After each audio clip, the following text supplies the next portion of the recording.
Hello dear students, today we are going to read lesson number 6, Sea Fever by John Masefield. Now we are reading some information about the author.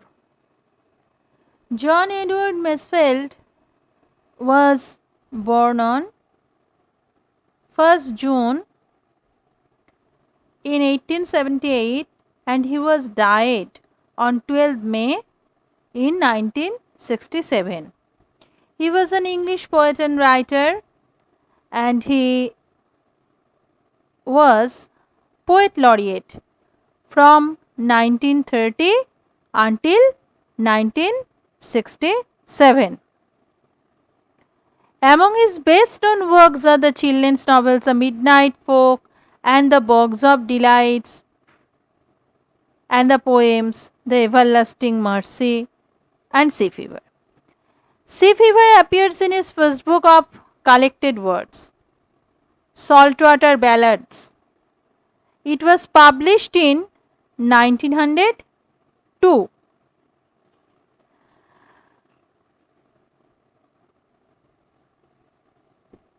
Now, in 1912, he was awarded the annual Edmond de Polignac Prize and was poet laureate from the United Kingdom from 1930 until his death in 1967. He was the poet laureate for the second longest period of office ever held after Tennyson. Now, you will sure want to know what poet laureate is. According to Google Wikipedia,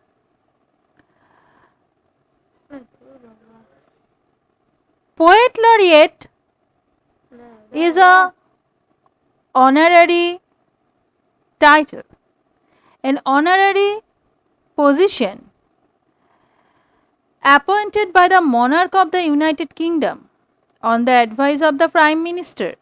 The role doesn't entail any specific duties, but there is an expectation that the holder will write verse for significant national occasions. The origins of the laureateship dated back to 1616, when a pension was provided to Ben Jonson. But the first official holder of the position was John Dryden. He was appointed by Charles II in 1668 as the first poet laureate. Now, in the poem, the poet speaks of the excitement that he feels at the anticipation of a sea voyage. So, the title, The Sea Fever, is a particular kind of fever which one feels when he has thirst for voyaging. The passionate description of the seascape reveals the eternal desire of a man to seek the splendor of nature. The poet is the worshipper of nature. He wants to travel to sea. And if we look at the poem, we can see that there are various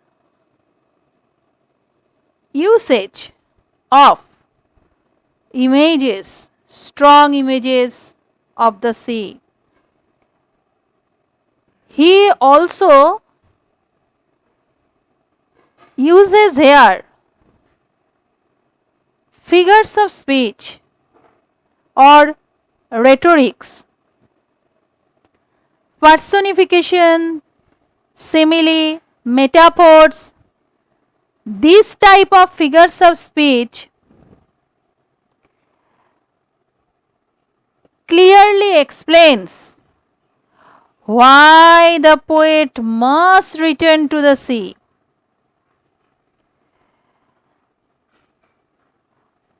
This picturesque description of the poem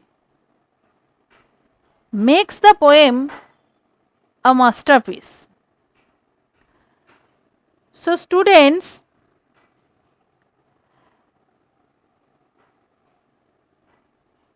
today up to this, we will learn the next part of the poem in the next class. Thank you. Goodbye.